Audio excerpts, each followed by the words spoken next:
വേദമന്ത്ര YouTube ചാനലിലേക്ക് എല്ലാ മാന്യ പ്രേക്ഷകർക്ക് സ്വാഗതം. അവര് അതിപ്പോ എല്ലായിടത്തും അതന്നെ വന്നിട്ട് അന്ന് ഇന്നത്തെ പോലെ സഹായിക്കാനായിട്ട് ഒരുപാട് പിള്ളേർ ഇപ്പൊ വരുന്നുണ്ട്, കോറസ് ഒക്കെ ആയിട്ട്. അന്ന് നമ്മൾ സഹായിക്കാനായിട്ട് ഇതേപോലെ സഹായിക്കാൻ ഞാനും കൊണ്ടുപോകാറില്ല പരമാവധി. അവിടെ ചെന്നിട്ടുള്ള കൂട്ടുകാരന്മാരൊക്കെ വന്നു. അന്ന് കാലത്തുണ്ടായിരുന്ന മറ്റേ ഒരു മണിയേട്ടന്റെ മൂക്കോല മണിയെന്ന് നമ്മളെന്ന് പറഞ്ഞാൽ നമ്മൾ അറിയുള്ളൂ. ഇന്ന് മണികണ്ഠൻ പെരുമിടപ്പ് അദ്ദേഹത്തിന്റെ ഭാഗ്യം സന്തോഷം. അദ്ദേഹത്തിന്റെ ഒരു പാട്ട് നന്നായിട്ട് കൈകാര്യം ചെയ്തിരുന്നുണ്ട്. അത് ഇന്നലെ ഞാനും പൊന്നും കൂടി അതൊക്കെ ആള് പറഞ്ഞ പാട്ടുകളാണ്. അതൊന്ന് പാടും. പിന്നെ അത് മാണി കിട്ടിട്ട് നമ്മള് പാടുന്ന പാട്ടാണ്. അതന്നെ. ഇന്നലെ ഞാനും പൊന്നുവും കൂടി അമ്പലം തേക്കാൻ ഇന്നലെ ഞാനും പൊന്നുവും കൂടി അമ്പലം തേക്കാൻ നബുകൾ തേക്കുവാൻ കോലു പിടിക്കുമ്പോ നബുകൾ തേക്കുവാൻ കോലു പിടിക്കുമ്പോ ഉമ്മകളായിരം പൊന്നുന്റെ കവിളിൽ തേച്ചു മിനുക്കി ഞാൻ. ഉമ്മകളായിരം പൊന്നുന്റെ കവിളിൽ തേച്ചു മിനുക്കി ഞാൻ. ഈ പാട്ട് നമ്മള് ഇതിനോടനുബന്ധിച്ചൊരു കഥ പറഞ്ഞു തന്നിട്ടാണ് പാടാറ്. ശരി. ആ പൊന്നുവിന്റെ കവിളത്ത് കൊടുക്കുന്ന അത് ഇതുമല്ലാണ് പിന്നെ കഥകളോ കാര്യങ്ങളൊക്കെ നമ്മള് അപ്പ ചെന്നിട്ട് ഈ പ്രവി ഇതല്ലാതെ പിന്നെ സീസൺ കഴിഞ്ഞാല് പിന്നെ വേറെ വർക്കുകൾക്കൊക്കെ പോലെ ആർട്ടിസ്റ്റ് ചെറുതായിട്ട് ഇങ്ങനെ വരയ്ക്കും എഴുതുമോ? വരയ്ക്കും എഴുതും. സിമെന്റ് വർക്ക്, പില്ലർ വർക്ക്, അതല്ലേ.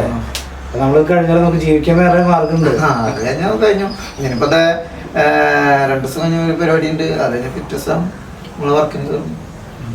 നമ്മൾ ഈ മലവായട്ടത്തിന് പോയി കഴിഞ്ഞാല് ചില സ്ഥലത്ത് പോയി കഴിഞ്ഞാൽ നമുക്ക് ഒരു ഒറ്റപ്പെടുന്ന ഫീലോ അല്ലെങ്കിൽ വേറെ എന്തെങ്കിലും നമ്മളെ ഇഷ്ടപ്പെടാത്ത ആളുകളൊക്കെ അവിടെ ഉണ്ട് വെച്ചാൽ നമ്മളെ കുത്തുന്ന ഒരു സംഭവങ്ങളൊക്കെ ചിലവർക്കൊക്കെ ഉണ്ടായിട്ടുണ്ടെന്ന് പറഞ്ഞിട്ടുണ്ട്. അങ്ങനെ എന്തെങ്കിലും ബുദ്ധിമുട്ടുകൾ?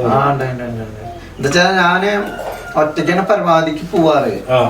അങ്ങനെയൊക്കെ പോകുമ്പോ നമ്മള് എന്താ ചില തറവാട്ടിൽ ചെല്ലുമ്പോ അവരുടെ രീതികളും ഓരോ ശൈലികളൊക്കെ വേറെ ആയിരിക്കും. അപ്പൊ നമുക്ക് ചിലത് നമ്മൾ അവിടെ ചെന്ന് പെടുമ്പോ അതിനോട് അനുബന്ധിച്ച് പറ്റാതൊക്കെ ചിലത് എന്താ വെച്ചാൽ നമ്മള് വലിയ ആർട്ടിസ്റ്റ് ഒന്നും ആയിട്ടില്ലല്ലോ.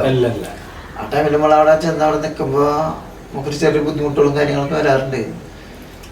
നമ്മൾ ചെന്നിട്ട് ഇതേപോലെ വളരെയധികം ഇഷ്ടപ്പെട്ടിട്ടുള്ള ഒരു വേദിയില്, കാരണം നമുക്ക് എപ്പോഴും അവിടെ ചെന്ന് കഴിഞ്ഞാൽ നല്ലൊരു പാട്ടും കാര്യങ്ങളൊക്കെ വന്നു കഴിഞ്ഞാൽ പിന്നെ അവരൊക്കെ ഈ മാണിക്കാരൻ്റെ മുഖത്തേക്കോ അദ്ദേഹത്തിന്റെ ശബ്ദം അദ്ദേഹത്തിന്റെ വാക്കുകളിലൊക്കെ ആയിരിക്കും. അങ്ങനെ വളരെ ഇഷ്ടപ്പെട്ടിട്ടുള്ള വേദികളൊക്കെ ഒരുപാടുണ്ടായിരുന്നു. ഒരുപാട് വേദികളുണ്ടായിട്ടുണ്ട്.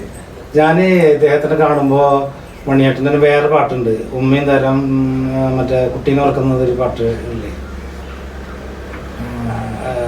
അമ്മ ചോദിച്ചില്ലേ എന്ന് പറഞ്ഞിട്ട്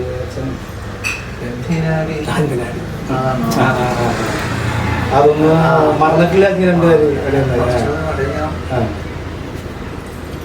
എന്തിനാടി പൂങ്കൊടിയേ കാരി നീ കരയണത്, ഇപ്പൊ വരും പൊന്നും പൊടിയേ